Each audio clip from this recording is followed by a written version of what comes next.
ಸಮಾಚಾರಕ್ಕೆ ಸ್ವಾಗತ. ನಾನು ಮೇಘ. ಇಂದಿನ ಮುಖ್ಯಾಂಶಗಳು.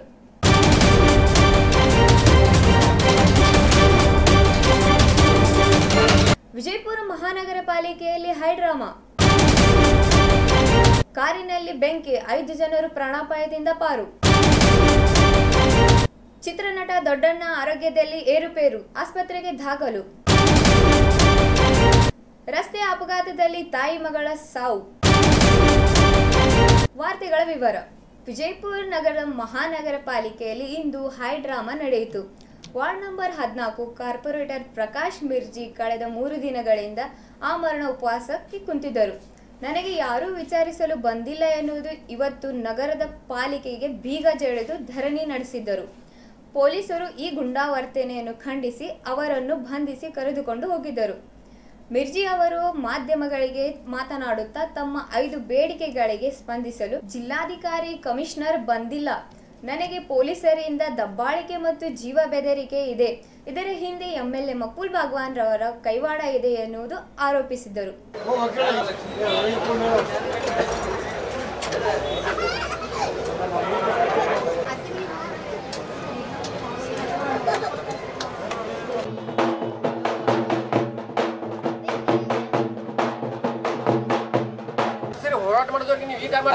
ಕೂಡ್ರಿ, ನಾವೇನ್ ಬೇಡ ಲಾಕ್ ಯಾಕೆ ಮಾಡ್ತೀರಿ ಆಫೀಸ್? ಇನ್ನ 1 ವರ್ಷ ಕೂಡ್ರಿ, ನಾವು ಬೇಡ ಅನ್ನಂಗಿಲ್ಲ. ಲಾಕ್ ಯಾಕೆ ಮಾಡ್ತೀರಿ ನೀವು? ಲಾಕ್ ತೆಗಿಬೇಕು ನೀವು. ಲಾಕ್ ಮಾಡಕ ಅಧಿಕಾರ ಇಲ್ಲ, ಸ್ಟ್ರೈಕ್ ಮಾಡಕ ಅಧಿಕಾರ ನಾವು ಲಾಕ್ ಮಾಡಿವಿ ಸರ್. ನೀವು ಅಪ್ಸೋಟಿಗೆ ಮತ್ತೆ ಕೇಸ್ ಎಷ್ಟು ಆಕತ್ ಮತ್ತೆ ಅದು ವಾಜ್ ಆಕತ್ ಮತ್ತೆ ಈಗ ಅಲ್ಲಿ ಸರ್ ಪರವಾಗಿಲ್ಲ ಸರ್, ಮಾಡಿ ಸರ್. ಸೊ ನಿಮ್ಮ ಕೈಯಂಗಿಲ್ಲ ಸರ್, ನೀವು ಕೇಸ್ ಮಾಡ್ರಿ. ಅಲ್ಲ, ನಾವೇನ್ ನಿಮ್ಗೆ ಕೋಆಪರೇಟ್ ಮಾಡಿವಲ್ಲ, ಈಗ ನಿಮ್ದು ಏನೈತಿ ನೀವು ಮಾಡ್ರಿ ಹೋರಾಟ, ನಮ್ದೇನು ತಕರಾರಿಲ್ಲ. ನೀವು ಲಾಕ್ ತೆಗಿಬೇಕು ಅದಕ್ಕೆ. ನಾನು ಇವತ್ತಿಗೆ 3 ದಿನ ಆಯಿತು ಅಮರಣ ಉಪವಾಸ ಮಾಡತ್ತೀನಿ ಸರ್. 5 ನಾನು ಮೇಜರಾಗಿ ಮುಖ್ಯವಾಗಿ 5 ಬೇಡಿಕೆಗಳು. ಸೊ ನಾನು 5 ಸೊ ಒಂದೇದು 24/7 ಕುಡಿಯೋ ನೀರಿನ ವ್ಯವಸ್ಥೆ ಮಾಡೋ ಸಲುವಾಗಿ ಅಂತ ಹೇಳಿಂದು ಒಂದು ಸರ್. ಎರಡನೇದು ADB ಸ್ಕೀಮ್ ತ್ವರಿತಗತಿಯಲ್ಲಿ ಕಂಪ್ಲೀಟ್ ಆಗಬೇಕಂತ ಹೇಳಿಂದ ನನ್ನೊಂದು ಬೇಡಿಕೆ ಇದೆ ಸರ್. ಮೂರನೇದು ಮಾನ್ಯ ಸಚಿವರು MB ಪಾಟೀಲ್ ಸಾಹೇಬರು, ಉಸ್ತುವಾರಿ ಸಚಿವರು SC ST ಸೊ ಇರುವ ಜಾಗಗಳಲ್ಲಿ ಅಭಿವೃದ್ಧಿ ಕೆಲಸ ಮಾಡೋ ಸಲುವಾಗಿ 50 ಕೋಟಿ ರೂಪಾಯಿ ಘೋಷಣೆ ಮಾಡಿದ್ರು. ಬಟ್ ಇವತ್ತಿನ ನಾನು ಅದು ರಿಲೀಸ್ ಆಗಿಲ್ಲ. ಸೊ ನಾಲ್ಕನೇದು ಸ್ಟೇಷನ್ ಬ್ಯಾಕ್ ರೋಡ್ ಸರ್. ಅದು ಕೃಷಿ ಉತ್ಪನ್ನ ಮಾರ್ಕೆಟ್ಗೆ ಟಚ್ ಇರೋ ರಸ್ತೆ. ಕೃಷಿಕರ ಬಗ್ಗೆ ಎಲ್ಲ ಸಚಿವರು, ಮಿನಿಸ್ಟರು, ಇವನ್ CM ಅವರು ಎಲ್ಲರೂ ಮಾತಾಡ್ತಾರೆ. ಸೊ ರೈತರಿಗೆ ಅಷ್ಟು ಇದು ಮಾಡೋಣ ಅಂತ ಹೇಳಿ ಎಲ್ಲನೂ ಹೇಳ್ತಾರೆ.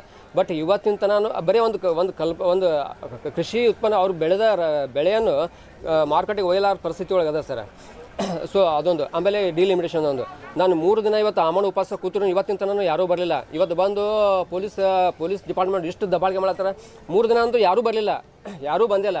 ಯಾವುದೇ DC ಅವರು ಬರಲಿಲ್ಲ, ಯಾವ ಕಮಿಷನರು ಬರಲಿಲ್ಲ, ಯಾರೂ ಬಂದಿಲ್ಲ. ಇವತ್ತು ನಾನು ಕೀಲಿ ಹಾಕಿದ ಬಳಿಕ ಇವತ್ತು ಪೊಲೀಸ್ ಡಿಪಾರ್ಟ್ಮೆಂಟ್ ಇಷ್ಟು ದಬ್ಬಾಳಿಕೆ ಮಾಡ್ತಾರೆ ಸರ್. ನನಗೆ ಧಮಕಿ ಕೊಡ್ಲಾತ್ತಾರೆ ಸರ್. ಮತ್ತು ನನ್ನ ಮೇಲೆ ಕೇಸ್ ಅಂತೂ ರಿಜಿಸ್ಟರ್ ಮಾಡಲಿ.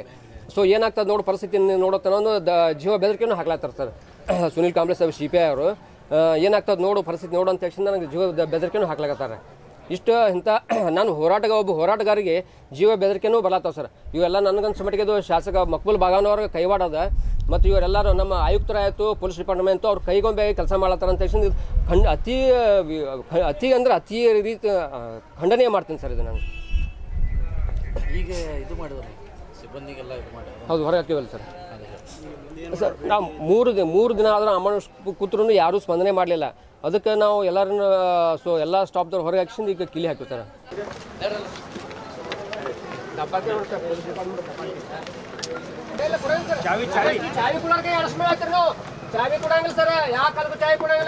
ವಿಜಯಪುರ ಜಿಲ್ಲೆ ಸಿಂದಗಿ ತಾಲೂಕಿನ ಹೂವಿನಹಳ್ಳಿ ಹತ್ತಿರ ಕಾರೊಂದರಲ್ಲಿ ಹೊಗೆ ಕಾಣಿಸಿಕೊಂಡಿದ್ದರಿಂದ ಒಳಗಿದ್ದ 5 ಪ್ರಯಾಣಿಕರು ತಕ್ಷಣ ಕಾರಿನಿಂದ ಕೆಳಗೆ ಇಳಿದು ಹೊರಗೆ ಬಂದಿದ್ದಾರೆ. ಅಷ್ಟರಲ್ಲಿ ಕಾರಿಗೆ ಸಂಪೂರ್ಣ ಬೆಂಕಿ ಆವರಿಸಿ ಭಸ್ಮವಾಗಿದೆ.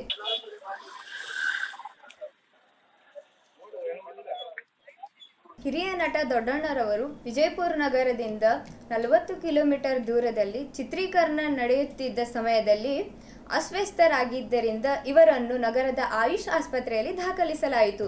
ಇವರನ್ನು ರಾತ್ರಿ ಬೆಂಗಳೂರಿಗೆ ಸ್ಥಳಾಂತರಿಸಲಾಯಿತು. ಬಿಜಾಪುರ ಆಯುಷ್ ಆಸ್ಪತ್ರೆಯಿಂದ ಇವರು ದೊಡ್ಡಣ್ಣ ಫಿಲ್ಮ್ ಸ್ಟಾರ್ ಅವರಿಗೆ ಸ್ವಲ್ಪ ಡಿಹೈಡ್ರೇಷನ್ ಆಗಿ ನಮ್ಮಲ್ಲಿ ಆಸ್ಪತ್ರೆಯಲ್ಲಿ ಅಡ್ಮಿಟ್ ಇದ್ದಾರೆ. ಅವರಿಗೆ ಜೀವಕ್ಕೇನು ಅಪಾಯ ಇಲ್ಲ. ಈಗ ಅವ್ರಿಗೆ ಸ್ವಲ್ಪ ಟ್ರೀಟ್ಮೆಂಟ್ ನಡೀತಾ ಇದೆ. ಒನ್ಸ್ ಸ್ಟೇಬಲ್ ಆದಮೇಲೆ ಅವ್ರಿಗೆ ಬೆಂಗಳೂರಿಗೆ ಶಿಫ್ಟ್ ಮಾಡುತ್ತೆ.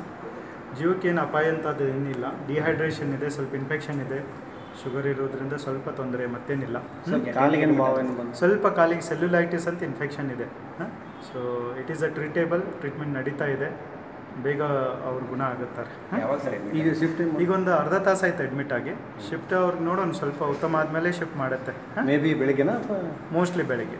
ವಿಜಯಪುರ ಬಸವನ ಬಾಗೇವಾಡಿ ರಸ್ತೆಯ ಯರ್ನಾ ಗ್ರಾಮದಲ್ಲಿ ನಿನ್ನೆ ರಾತ್ರಿ 9:30 ಸುಮಾರಿಗೆ ವೇಗವಾಗಿ ಚಲಿಸುತ್ತಿದ್ದ ಕಾರೊಂದು ತಾಯಿ ಮಗುವಿಗೆ ಡಿಕ್ಕಿ ಹೊಡೆದು ಮಹಿಳೆ ಸ್ಥಳದಲ್ಲಿ ಸಾವನ್ನಪ್ಪಿದ್ದಾಳೆ. 7 ವರ್ಷದ ಹೆಣ್ಣು ಮಗು ಆಸ್ಪತ್ರೆಯಲ್ಲಿ ಅಸುನೀಗಿದೆ. ಯರ್ನಾ ಗ್ರಾಮದ ಜನರು ಟೈರ್ಗೆ ಬೆಂಕಿ ಹಚ್ಚಿ ತಮ್ಮ ಆಕ್ರೋಶವನ್ನು ವ್ಯಕ್ತಪಡಿಸಿದ್ದಾರೆ.